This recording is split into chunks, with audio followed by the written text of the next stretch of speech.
You know, last week I said the markets felt like a crowded cafe where everyone was talking and no one was quite sure what the main conversation was.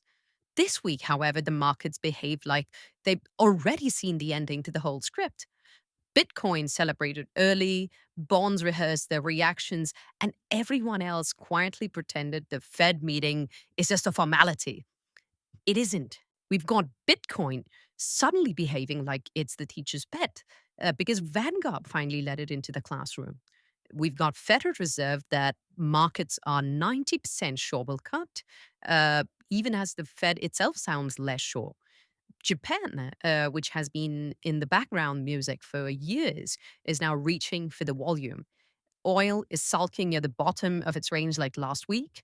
And in the middle of all that, Dubai real estate is walking around like it's in a completely different movie. If last week was about asking whether a December cup would feel more like a cushion or a confession, this week is actually something more subtler. What if the tone around the cup mattered more than the cut itself? No, that's exactly how I felt.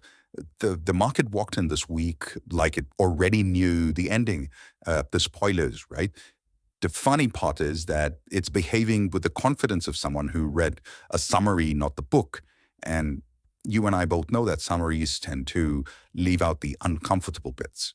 This is the Weekly Pulse by Sentiment, and I'm your host, Tina Williams, joined by my co host, Max Rebello. Every week, we step back from the noise to understand what truly shaped the markets. Not just the data, but the tone, the pressure points, and the quiet signals most people miss. Today's Saturday, the 6th of December, 2025.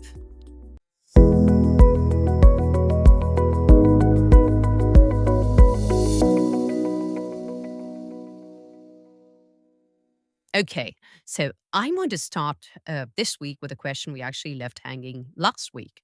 The Fed. 7 days ago, we were talking about the sliding confidence, cautious households, and a central bank that sounded oddly calm. This week, the numbers around that December meeting have actually hardened. The Fed's preferred inflation gauge, core PCE, is running at about 2.8% year on year. Not a target, but a far cry from the peaks. Personal spending ticked up only 0.3%, which is another way of saying people are becoming more careful at the margins. Economists are now heavily skewed towards expecting a rate cut. Futures markets are putting the odds somewhere in the high 80s, very similar to what it was last week. On paper, that sounds like a near consensus. But if you listen to the Fed's own members, the tone is actually more fractured. Some officials are still worried that inflation could stick around much longer than the markets want to believe. Others are focused on rising fiscal risks and this thing called term premium. It's the extra compensation investors demand to hold long dated US debt. You can see that the worry in the bond market's actually setting in now. Short term yields have rolled over on rate cut hopes. The 10 year, though, is still sitting around the 4.14% mark. It's not behaving like everything is safe, you know? So you have this odd gap, right? Markets almost certain of a cut. The Fed sending out mixed body language. And that gap is where the entire week's mood lived. Last week we talked about how people were actually reacting to this whole rate cut news, right?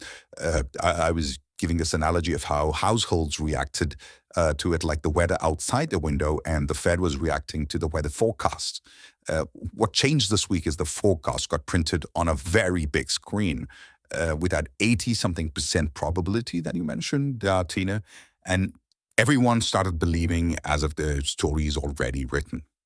In most of my calls this week, nobody asked me, hey, do you think the rate cut will happen? The question was, what really happens after that? That sounds subtle, but it's a big shift, right? When you stop debating about the event and start rearranging your portfolio around it, any deviation in the tone becomes dangerous. And you know what, Max? Nowhere did that show up more dramatically than in Bitcoin. If you remember, last week we described crypto as being stuck in this in between phase. Not crisis, not recovery, just exhaustion after a bruising month. This week, that exhaustion got an adrenaline shot. On the 2nd of December, Vanguard, uh, the same Vanguard actually that spent years saying, hey, no thanks to crypto, finally opened its roughly $11 trillion platform to Bitcoin and other crypto exchange traded funds. That means millions of conservative brokerage clients now have an easy way to get ETF based crypto exposure from inside a system they already know and trust. And you know what? The market did not shrug. Over the next 48 hours, Bitcoin jumped about 11%, pushing back up to the $93,000 mark. Headlines called it a comeback, but the texture of the move was pretty telling. Even on that big up day, roughly $439 million of positions were liquidated, with more than 270 million coming from longs that had overreached. And despite the price bounce, fear gauges that track sentiment stayed surprisingly muted. So what he got was not a full-blown FOMO rally. It seemed more like a violent policy-driven repricing layered on top of a fragile base. Bitcoin is still well below its October high, and the narrative moved faster than the conviction. This is exactly what happens when something that was off menu at the big shop suddenly becomes a standard item. It honestly reminded me of earlier cycles where a large institution finally allowed access to a product they'd kept at arm's length. Uh, the first reaction is always mechanical, right? Committees say, hey, we can now own this. And you see all sorts of rebalancing shaping up right after. The real demand, honestly, only shows up months later in the slow and boring flows. And given where we were last week with crypto just looking tired, this week's bounce felt less like, hey, the market believes again, but more like, hey, the market cannot ignore this headline. Uh, there's a very subtle difference. And Max, while all of that was happening in the crypto corner, the bond market was quietly having its own identity crisis. The front of the US Treasury curve is behaving exactly how you'd expect. As odds of a December cut rose, shorter maturity yields drifted lower. That's the part of the market that lives closest to the Fed policy. But out beyond that, at the 10-year point and further, yields have actually been pretty sticky. Investors are still asking for that 4+% compensation to lend to US government for a decade, despite cooling inflation. Research from global managers this week framed it as a split personality. One part of the market is trading the easing cycle, the other part is trading deficit supply, and there are risks that inflation never really goes back to a neat 2%. That split shows up in how people are talking about the rate cut. For some, it's just a line on a chart. For others, it's a test of whether the Fed can ease without really sounding worried. From an operator and builder point of view, the weirdest thing this week is that everyone is using the same base case. In 2022 and 2023, you still heard radically different macro stories each day. Now the story is almost always, yeah, you know what? We know there's a cut. Question is how often and how loud. That kind of consensus is exactly when you want to be careful because it leaves no room for surprise. There was another central bank that didn't make as much headlines, but probably should have, and that's Japan. For the first time in a very long time, the Bank of Japan is credibly pivoting towards tightening. Sources quoted through the week, but the odds of a December rate hike somewhere in the 70 to 80% range. The move would take policy rates up to it about 0.75%, which by Japanese standards is downright adventurous. And you know what? The currency has already responded. The dollar yen exchange rate has moved from the high 150s to the mid 150s. That might look small on paper, but the traders who spent years borrowing cheaply in yen to invest in higher yielding assets elsewhere, it's sort of a big signal. And analysts at Reuters are now openly talking about a risk of a carry trade unwind if Japan doesn't stop at just one hike. A stronger yen eats into exporters' margins at home and can force global investors to reduce risk everywhere to block currency hulls. Japan is like that colleague you always assume will stay late and keep the lights on. And when they suddenly pack up their bags at 6 p.m., everyone notices.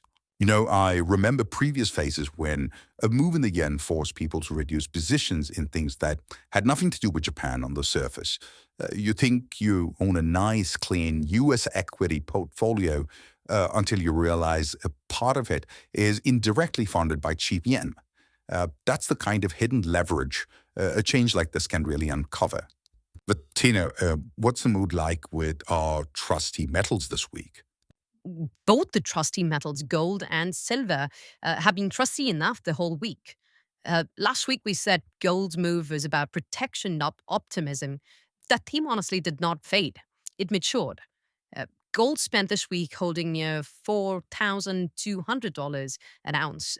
Silver, which often plays the role of the more excitable cousin, has jumped roughly 21% in the early days of December. Why, you ask? Two main forces. First, the combination of easing expectations and a step down in core inflation keeps real yields under general pressure. When the inflation adjusted returns on safe bonds drifts lower, non yielding assets like gold look more attractive. And second, there's a rolling sense of geopolitical and macro unease. Add in the possibility of Japan hiking while US is cutting, and you get a plenty of reasons for investors to keep some insurance. What's interesting is that gold managed to keep that strength even while Bitcoin had its Vanguard moment. So the story isn't exactly either or anymore, it's both. People are flirting with risk and paying premiums for safety at the same time. This is the part of the cycle where portfolios start to look a bit like split personality. You suddenly see investors who finally bought a bit of crypto because the platforms they trust now allow it, but they refuse to touch their gold allocation. They do not see the two of them as substitutes. One is honestly upside with drama, the other is sleep at night money. I have to admit, whenever I see silver sprint ahead like this, I always picture the late arrivals to the party desperately trying to catch up with the chart they have already ignored the whole year. And with all that share in the market, on the other side of the spectrum sits oil, still looking unlocked. Benchmark prices spent the week hovering near 4 month lows, with Brent around the mid 60s and WTI near $60. That is despite OPEC and its allies choosing not to rock the boat. They've expected to keep the output policy steady to the first quarter of next year. And when you dig deeper, you realize the drag isn't coming from the supply, it's coming from the demand. Uh, the same weak consumer mood we spoke about last week is still there in the background. Confidence readings in the US remained low by recent standards, and China is dealing with a slow grind of a property downturn. Reuters summed it up bluntly. Producers seem skeptical about a sharp demand rebound and would rather opt for stability than dramatic cuts. Suddenly, oil is stuck in this narrow corridor, not collapsing, not recovering, just drifting, waiting for either a clear growth story or a supply shock to change the script. True. It's that flat with shadows feeling we spoke about last week. You do not see outright panic. You see a quiet reluctance to commit. In the Gulf back in 2015, you could feel that same mood in conversations long before you saw it in the data. Uh, Budgets still got signed, projects still launched, but everyone added one extra approval step, one extra scenario. Uh, that is the texture oil has right now. Meanwhile, if you zoom in closer to home, the UAE property market is still writing its own narrative. Dubai recorded about 45.5 billion dirhams of real estate transactions in just November, That's not just a big number. It is also up roughly 4.5% from previous month and more than 35% from a year earlier. Abu Dhabi's waterfront areas have seen prices climb close to 69% over the past year, and Ras Al Khaimah is just behind that, with Al Marjan Islands posting gains in the mid teens. All of this is helped along by new tourism and resort developments. Researchers point all of this to a familiar mix: long term visas, regulatory clarity, scarcity of prime stock in established hotspots. For many investors, especially those already based in the region, these markets have become a way to put money to work that feels more tangible than trying to time the next Fed soundbite. You can actually feel that on the ground. Half the chats in Dubai right now are screenshots of listings with some version of, is this getting ridiculous, followed by someone else saying, okay, when are we going to see it? When bond markets and equities feel abstract and noisy, a flat or an office you can walk through and touch starts to look like a simpler problem. Uh, that does not mean it's cheaper. It just means the risk is easier to visualize. If you go back to listed markets, though, the picture's quite delicate. The S&P 500 ended the week with a modest gain, around 0.5%. But that headline hides a narrow reality. Tech did the heavy lifting again. Apple touched another record high, Nvidia nudged higher. Beneath that, breadth was weak. A lot of sectors either went sideways or slipped a little. Analysts at big houses are calling out the same pattern. December is historically a friendly month for equities, the so called Santa rally. But valuations are stretched and leadership is concentrated in a handful of mega cap names. The combination leaves the market vulnerable if the Fed's tone next week is even slightly off script. You can actually spot that when you ask people what they own. The list sounds diversified, but the risk is not. A surprising number of portfolios now rhyme with the index without looking like it. The same six or eight names anchor everything from passive funds to high conviction strategies, which means that if those names even wobble, it will feel like the whole market is shivering.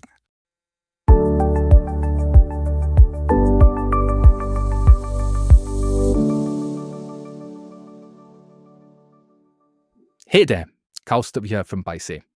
While the weekly pulse dives into the biggest shifts in the market mood each week, I want to share a quick update with all of you. The Sentiment app, powered by Paise, is coming soon to iOS and Android. It tracks the sentiment behind more than 30 key UAE and global macro topics, and it's built for anyone who wants a clearer, more structured read of the market than the usual headline clutter. Sentiment uses AI to scan over 100,000 news articles, social posts, and research pieces, curates what actually matters to you, and lays both sides of every story: the bullish drivers, the bearish risks, and the narrative turns worth paying attention to. Join the Way Plus now by heading to sentiment.finance. That's SENTIMENT.finance. Now back to Tina and the Weekly Pulse. So, Tina, with all that in the rearview mirror, how are the big asset classes walking into next week? Next week looks pretty interesting, right? Bitcoin goes in with a new badge on its chest, the Vanguard stamp of approval. Price wise, it's still below the peak we discussed last time, but far away from the panic lows of November. The question now is whether the flows from these newly opened platforms will trickle in steadily, or is this just a sharp one off replacing and repricing that needs more time to digest? US Treasuries heading with a split personality just like last week. The front end convinced that the easing is coming, the back end a bit more unsettled by deficits and lingering inflation risk.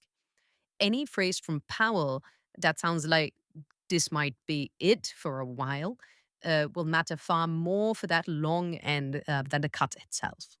Gold and silver move forward with a quiet confidence. Gold steadily near its highs, silver's printing ahead. They're not trading like assets that expect a neat, tidy landing. They're trading like insurance policies people are reluctant to cancel right now. Oil goes into this week with almost no narrative cushion. Prices are already low relative to recent months. Producers are wary. Demand data isn't really inspiring, which means that the market is highly sensitive to any change in the growth story coming out of the Fed or from global data in the days to follow. And the UAE property market, frankly, enters a week behaving as if it's listening to a completely different playlist. Year inflows, structural demand, and local policy are doing more of the work than anything Powell might say. So, Tina, if I were to stitch all of what you've just said into one sentence, it would probably read like this. Most assets are no longer waiting to see if the Fed does cut or not. They're already trading what they think the Fed will mean, which is exactly what makes next week so sensitive. Because if everyone is positioned for the same story, even a small twist in the plot feels very big.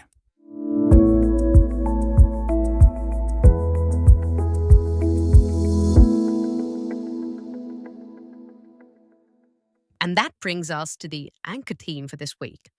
Last Saturday, we framed the coming rate cut as a choice between cushion and a confession. This week, the frame has shifted slightly. The decision itself is now almost fully priced. The real tension is around dissent. Does this December cut, if it comes, feel like a vote of confidence in a managed slowdown, or does it feel like a capitulation delivered by a divided committee? In the bullish version of the story, the Fed cuts by a quarter point on the 10th, and Powell presents it as a careful risk management tool. Inflation is lower, but not at all up where it should be. Growth is slowing, but not breaking. Uh, in that telling, the cut is a sensible adjustment, not an emergency break. Markets take that as confirmation. Equities lean into the year end rally narrative. Bitcoin's Vanguard bounce looks like a rational response to a slowly easing environment. Gold consolidates near its highs rather than spiking on fear. Supporting that reading, you have that 2.8% core inflation figure, still above target but trending in the right direction. You have personal spending cooling but not collapsing. You have unemployment somewhere around the mid fours, which is not really in the crisis territory. You have economists and futures markets heavily aligned on that outcome. In the more uncomfortable version, the numbers are the same, but the interpretation shifts. The Fed still cuts, right? But the vote carries 3 or 4 dissents from members who think inflation is too sticky or fiscal risks too serious. Powell uses the same press conference to emphasize that this move might be the last for a while. He talks more about the need to watch inflation and bond markets than about supporting growth. In back reading, the cut feels less like a cushion and more like the Fed admitting it is late and constrained. Long-term yields could jump as investors demand more compensation. Equities already narrow could see the 3 to 5% in their pocket. Everyone keeps mentioning in research notes. Bitcoin might give back some of its Vanguard gains as the easy risk-on story loses credibility. Oil, already fragile, could slip through its support zones if growth fears dominate. The tricky part is that both stories use the same facts, the same inflation gauge, the same unemployment rate, the same market odds. The difference just lies in the tone, in the descent count, and the forward guidance. Later, on top of that, Japan, which might actually hike later in the month, and suddenly you have a world where the US is easing while Japan is tightening. This is not just an academic contrast. It's a direct challenge to the carry trades that have quietly supported a lot of the risk taking for years. And Tina, this is where pattern recognition gets uncomfortable. I've seen cycles where the headline looked friendly, a cut, a stimulus, a new support line, but the market cared more about the footnotes, who dissented, which phrase was repeated twice, how quickly questions about deficits made the central banker shift in the seat. The people who navigate that well are usually not the ones who guess the decision right. They're the ones who start the week asking, hey, where am I assuming too much agreement? If you are positioning for a happy, unanimous cut and you get a grudging, divided one instead, it's that gap that hurts. Another 25 basis points.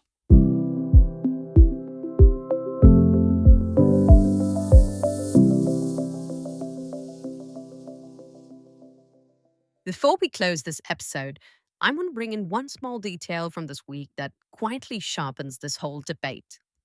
US weekly jobless claims fell to about 191,000 at the end of November. That's the lowest level in more than 3 years. On the surface, that does not match the story of a weak labor market that needs urgent cutting, something that we discussed last week.